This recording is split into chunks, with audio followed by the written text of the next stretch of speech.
Ernest katanya. Oke, kita kanan semua ya. Satu sebelah kanan dulu ya, oke.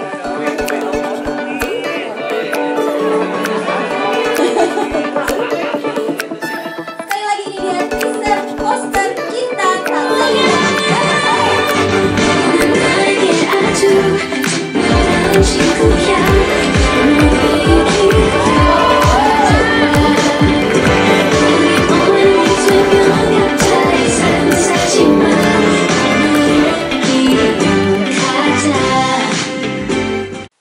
Pernah nggak ada satu hal yang lo pengenin banget? Gara-gara drakor, gue tuh pengen banget ke Korea. Dan kejadian. Janji ya, nggak akan cari papa-papa Korea. Ya, janji babymu. Kita ke Korea. Korea.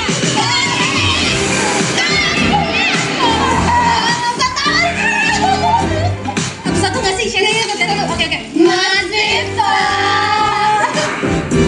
Tapi kok jadi gini ya? Apa kabar deh Rinta? Pertemuannya cuma kebetulan yang gak perlu dilanjutin. Ini cuma cincin, deh. Emang semua orang tuh egois ya mikirin diri sendiri. Aku akan menjaga kamu. Gue tuh gak suka ada di posisi kayak tadi, gak lucu. Apapun yang kamu butuhin, pasti aku sediain. Gila ya? Lu pasti gak pengen ingat lagi momen ini. Sakit lu anjing.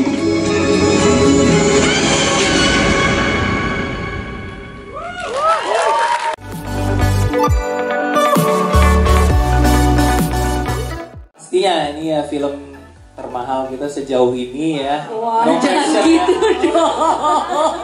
Kamu tahu kan apa akibatnya kalau film ini nggak berhasil, anak kita yang nggak usah kuliah dulu sementara gitu kan. Suruh magang di Imaginary aja Iya. ya. Dia anak saya yang besar udah mau lulus SMP, jadi kalau tiba-tiba teman-teman lihat anak saya jam sekolah keleleran gitu ya tahulah akibat apa ya. Nggak, tapi ya ini kita merasa film ini sejak baca skrip udah kebayang sih.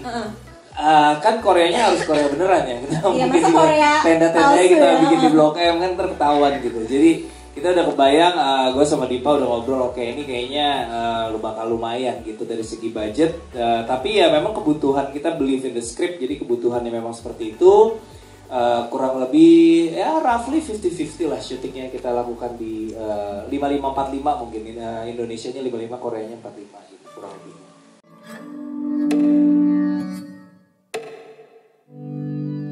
Ya, tapi dia jadi co-director di Millie dan Mamen, Imperfect, Cek Toko Sebelah 2 juga. Jadi ketika dia mau ngedirect sendiri, aku rasa udah cukup lumayan pengalamannya mendampingi ketika kita kerja bareng. Jadi udah bisa diberikan kepercayaan buat ya udah mau bikin apa sok terserah gitu. Jadi gak ada dorongan dari aku sebagai suami, apalagi nanti bebannya jadi ke aku kalau aku yang dorong-dorong kan. Jadi ya emang dia yang datang dengan aku mau bikin cerita kayak gini, ya udah tulis aja dulu skripnya. Setelah baca skrip, oke, tertarik, baru kita coba bikin timeline kapan nih kira bisa produksi ini.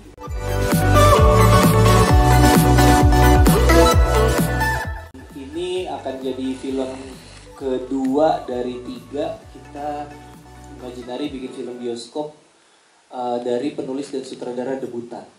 Oke. Jadi setelah kemarin Ari Kriting film bioskop pertama, sekarang Mira Anastasia. Setelah ini film kita yang berikutnya setelah ini nanti tahun depan juga akan penulis dan sutradara untuk pertama kalinya juga. Jadi ya ada banyak hal baru gitu.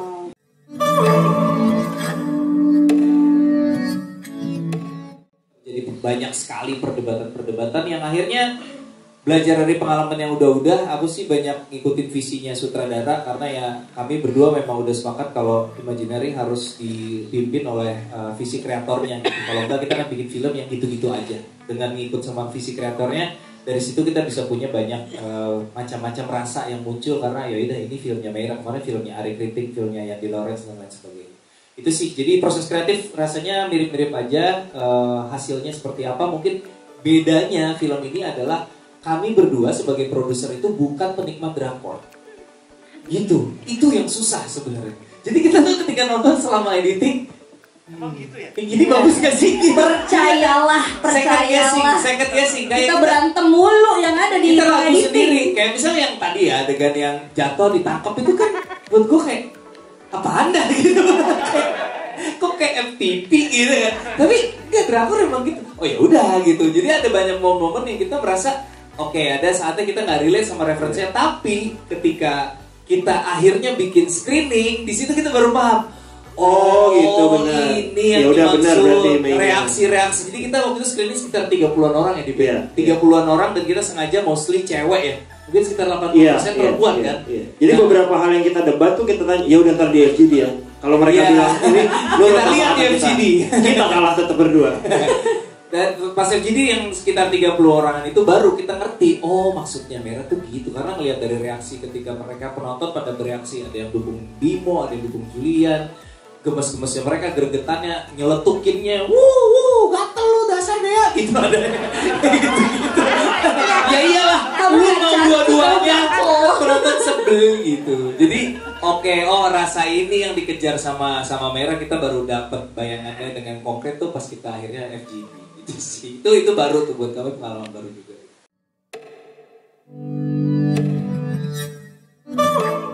Dari film Ngeri-Ngeri Sedap, Jatuh Cinta seperti film-film agak lain, Kakak Bos sampai sekarang semua ditulis oleh sutradaranya langsung. Biasanya mereka tuh punya keresahan sendiri, kejujuran sendiri, termasuk film ini.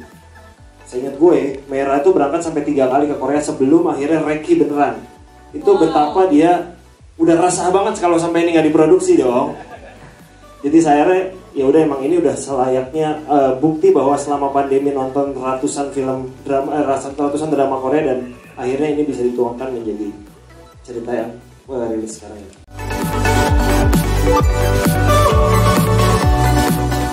Ya, kesulitannya pastinya pertama kali pas dibilang ini syutingnya di Korea apa di studio nih? Oh di Korea, ya berarti kita belum pernah ke sana. Ketika belum pernah, pilihannya adalah buat kami lebih baik berpartner dengan orang yang memang base di sana. Akhirnya kita dibantu oleh sebuah production house di sana, ada Jay, co-producer kita yang Jay Lee, ini orang asli Korea, tenang aja. Jay ini bukan Jay Jelani. Ini real orang Korea, memang mereka production house yang membantu kita di sana dari mulai urusan lokasi sampai cameo orang Korea. Real orang cameo orang Korea yang ada di sana itu real ya, bukan orang Indonesia bisa bahasa Korea. Real orang Korea. Beneran di sana Beneran, ya, nggak pakai iya. import, langsung didatengin ke sananya. Jadi dengan bantuan mereka ternyata semua yang jadi sulit, yang awalnya kita pikir sulit, alhamdulillah bisa kita lewati sampai hari terakhir, tidak ada utang SIM. Kalau saya udah deg-degan utang SIM. Karena kalau nggak harus balik Harus lagi balik kan lagi. ya. ke Itu kan Korea. nyari-nyari ya, ternyata bukan utang SIM ya.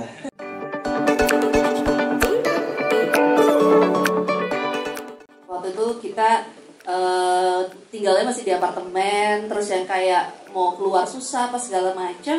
Saya tertarik apa sih gitu drama Korea, drakor ini apa sih? Karena awalnya aku tuh juga tipe yang kayak drakor nangis-nangis doang nih kayaknya gitu. Kayaknya orang kalau nge-review adegan-adegan yang drama nangis lagi gitu. Tapi ternyata ketika aku coba, aku terkesima dengan yang pertama produksinya mereka. Jadi untuk sebuah serial gitu, bukan film yang ditayangkan di bioskop, tapi untuk sebuah serial mereka itu membuat dengan sangat-sangat bagus, proper banget, dan actingnya juga bagus banget, dan ceritanya itu tuh bukan yang kalau kita denger yang apa sih drakor nangis-nangis doang, enggak gitu. Mereka tuh punya banyak banget cerita yang memang berkualitas gitu. Itu kenapa akhirnya aku ngehook sama drakor. Jadi yang menemani aku selama pandemi itu biar nggak terlalu stres gitu ya sama kejadian di luaran.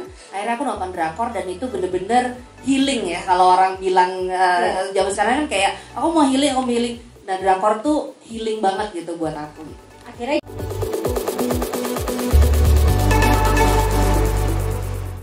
Iya, jadi kalau lihat tadi klip yang kita puterin pertama kali itu ada adegan slow-mo yang jatuh, ditangkap. Nah, itu tuh udah drakor banget. Nah, kalau misalnya bikin yang ya sama drakor, ya itu adalah esensinya. Biasanya kita cuma nonton drakor di rumah ya kan, di handphone, di tablet, ya di TV juga bisa sebenarnya. Tapi kayak ini tuh aku pengen memberikan rasa kita ke bioskop, tapi tuh kita halu-haluan bareng. Kita tuh kayak pukul-pukulan bareng kayak ya apaan sih lu gitu. Kalau pas lagi maaf ya. Sadar saking waktunya berapi-api banget ini. Iya.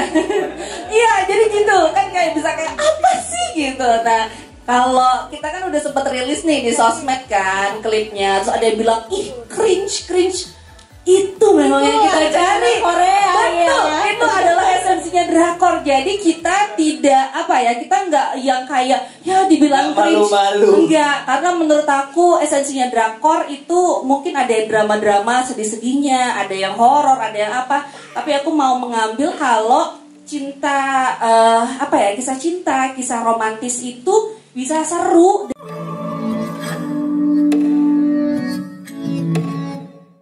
Sebenarnya dalam hati yang terdalam aku pengen banget bikin series karena sebenarnya series itu enaknya gini, kita bisa bercerita dengan sangat bebas, punya banyak waktu untuk bisa memperkenalkan karakter, cerita dan segala macam. Nah tapi di lain pihak film ini membuat kreativitas kita jadi harus lebih ditajamkan lagi. Gimana caranya nih, gue punya cerita yang kayaknya enaknya dibikin series nih misalnya, tapi gue harus padetin, tapi gimana caranya tetap masih bisa enak cara berceritanya dan juga nggak ada yang kayak hilang-hilang gitu, kayak kosong-kosong gitu. Nah jadi memang, dan itu tadi yang aku sempat omongin di awal, aku pengen kita punya sesuatu film yang kita nonton di bioskop tapi rasanya tuh kayak nonton bareng temen gitu loh, yang kayak seru-seruan gitu. Nah kalau misalnya dibikin series mungkin akan nontonnya sendiri-sendiri di rumah, terus baru nge-review gitu kan ya, baru ngomongin. Tapi ini semoga dengan ini tuh ada satu pilihan film yang memang genrenya tuh buat kocak-kocakan, buat lucu-lucuan, buat cringe bareng gitu. Kita tapi bisa nonton di bioskop dan bisa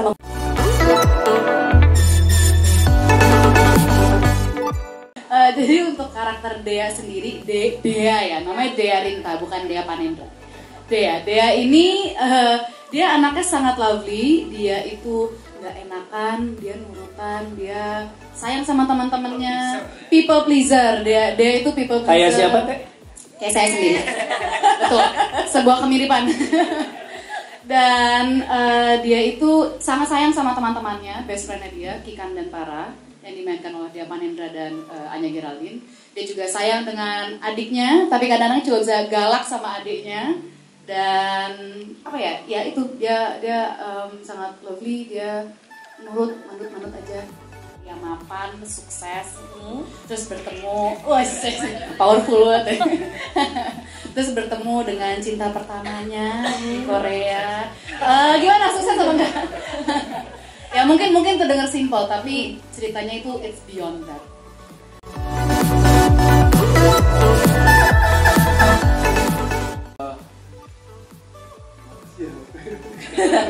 Makanya nama karakternya juga Bimo udah. Iya, itu ada sesuatu. Jadi cuman dia doang yang nama karakternya nggak diubah karena ada kebutuhannya. Wow. Jadi gini ceritanya. Nanti nonton. Ya itu apa ya, kalau bingung ngomongnya. Cuman yang jelas gue bersyukur banget bisa ada di proyek ini, bisa ada produser atau sutradara yang bisa ngasih kesempatan buat gue, nggak cuma untuk pakai bogem-bogem doang, tapi untuk ngasih lihat layer yang lain gitu. Jadi ya begituan sih bisa di proyek ini. Dan kalau emang ternyata Mira sama Aaron sudah punya vlogging itu dari awal, lebih bersyukur lagi.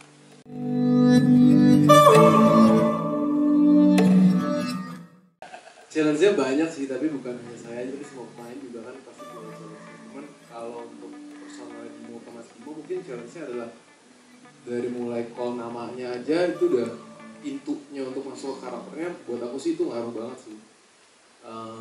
Dan gimana cara ngebedain identifikasinya Bimo sama perannya, itu juga challenge. Tapi yang menarik adalah proses pencariannya itu dibantu sama teman-teman, dibantu sama sutradaranya. Jadi aku ingat banget ketika untuk ngebedah karakternya kan pelan-pelan kan, gak bisa dalam satu hari kita langsung nemu gitu karakternya. Pertama aku tuh butuh proses sampai di satu malam gitu, jam 10 malam beres CD-nya tuh sore, tiba-tiba aku telepon Mira aja gitu, Mira, gue nemu satu missing puzzle di kepala gue yang kayaknya ini nih ID-nya untuk Mas Bimo. Mbak Mira juga dengan jawabnya bingung gitu. Oh iya oke. Bukan bingung tuh ngantuk. Jam 10 dia tidur setengah 10 gitu. Iya makanya jadi buat gue itu sebuah proses yang menyenangkan sekali sih ketika bisa sharing, gak cuma di film sendiri, bukan cuma sih. Biasanya gue sangat terbiasa sama bentuk koreografi gitu kan. Tapi kalau ini tuh mengolah rasa. Mengolah rasa itu sesuatu yang sulit buat beberapa orang. Kenapa milih dia gitu? Ya, jadi sebagai ini aja informasi tambahan aja. Tadi kan dibilang kan salah satu karakter yang udah aku tentuin dari aku nulis itu adalah Bimo, karena ketika kita jadi Bimo dan istrinya Andrea pernah main ke rumah gitu ya. Terus aku pikir kan mereka tuh yang cool gitu kan, yang kayak sporty ya, pokoknya takut gitu ya, takut di rumah tiba-tiba push up atau apa gitu kan. Taunya enggak loh, mereka tuh lovey-dovey banget. Jadi Bimo itu adalah karakter yang kalau kita lihat di film yang ini orang berantem lagi gitu kan, kayak cowokku lagi yang apalah polisi lah apa gitu, tapi ternyata in real life tuh dia nggak kayak gitu. Nah itu sebenarnya yang aku cari di karakter Mas Bimo yang ada di film. Jadi kayak ada ya gini orang yang kayak gini gitu. Jadi itu yang aku pengen gali adalah Mas Bimo yang ada Bimonya in real life, hubungannya dengan istrinya in real life gitu. Itu tuh yang jarang dilihat di film gitu. Jadi itu yang kita gali. Ayo kamu bisa. Jadi bukan lebih ke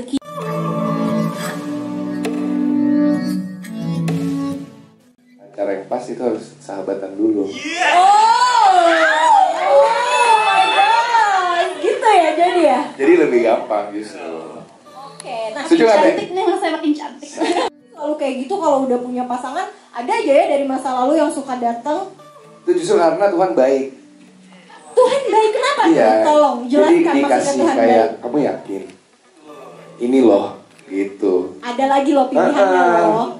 Kalau nggak dikasih ada Julian berarti dicuekin sama Tuhan. Oh, dikasih cobaan nih. Dikasih cobaan. Romo selalu bisa.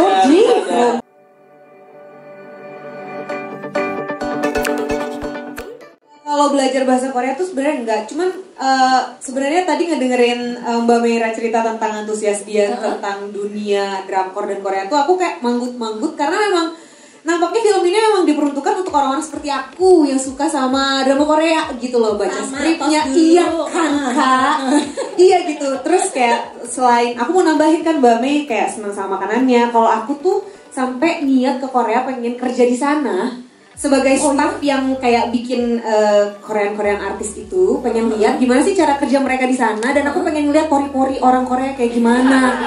Apakah mereka punya pori-pori dan kayak terlalu bagus gitu? Ya jauh sini aja. Oh my god, Cantik. Si paling cantik. jangan sedih, ini habis operasi.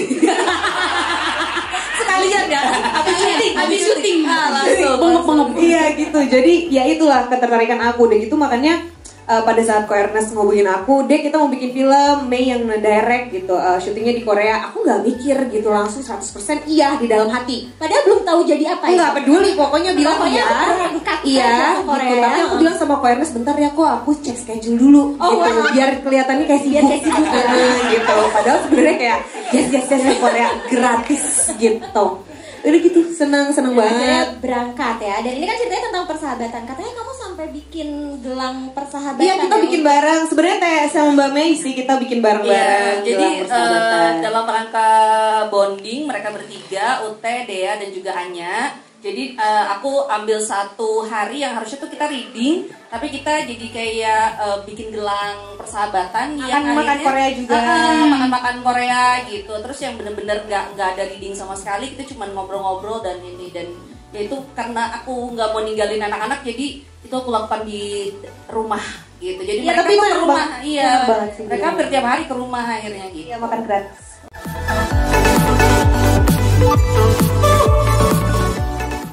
Untuk ketertarikan ke drama Korea, tentunya aku tertarik sama semua jenis film maupun Korea atau apapun.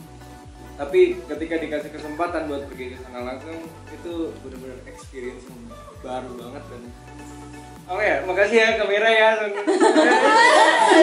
Kyomo ya, ini Kyomo banget nih kayak gini. Memang dede dia. Dede. Pokoknya I'm so happy karena aku dikasih kesempatan yang begitu besar dan aku tidak ingin menyia-nyiakan kesempatan itu, dan semoga aja bisa terbalaskan. Oke, jujur. Terbayarkan. Oke. Itu yang kita pilih by casting. Jadi sangat susah untuk menemukan, buat aku sangat susah untuk menemukan karakter yang cocok sama karakter Sakti atau yang dimainkan sama Rafli. Jadi casting director kita memberikan banyak sekali option-option video-video, dan ketika aku lihat Rafli, oke, ini dia Sakti. Gitu. Inilah orangnya ya.